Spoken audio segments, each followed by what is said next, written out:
हरिओम। आज म बिनुज्यू लगायत धेरैभन्दा धेरैको समाधान लिएर उपस्थित भएको छु। पुरै देशमा सबभन्दा बढी समस्याको रूपमा देखिएको ग्यास्ट्रिकको समाधान लिएर हजुरमाझ उपस्थित भएकी छु। यो अमलतास छ मसँग। यसपालि पोखरा जाँदाखेरि मैले पत्ता लगाएको हुँ। यो अमलतास चाहिँ आयुर्वेदिकको जसलाई जानकारी छ उहाँहरू सबैजनाले यसलाई प्रयोग गर्नुहुन्छ। यो अमलतासलाई प्रयोग गर्नुहुन्छ।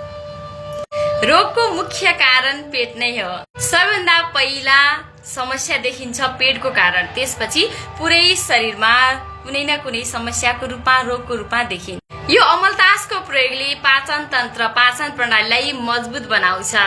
साथै यो अमलतासको नियमित प्रयोगले पेटको समस्याको साथै कब्जियतको समस्या निर्मूल हुन मद्दत गर्छ।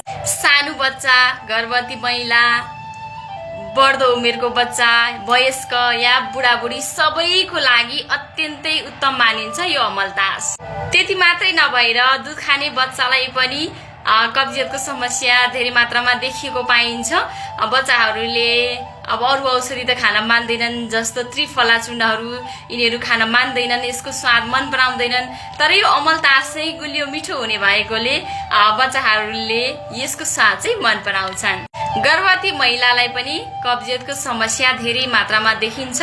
उहाँहरूलाई जुनसुकै औषधि प्रयोग गर्न मिल्दैन, तर यो अमलतास भने उहाँहरूलाई नियमित प्रयोग गर्न मिल्छ।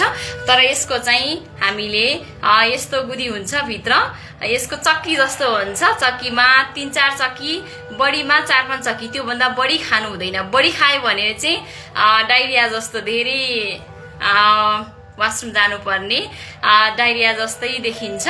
ठिक्क खाने, जे पनि ठिक्क खायो भने औषधिको काम गर्छ भनिन्छ नि, अमृत पनि ठिक्क खानुपर्छ भने जस्तै यो अमलतासलाई पनि ठिक्क 4-5 चक्की मात्रै प्रयोग गर्नुपर्छ, तर बिहानको खाली पेटमा।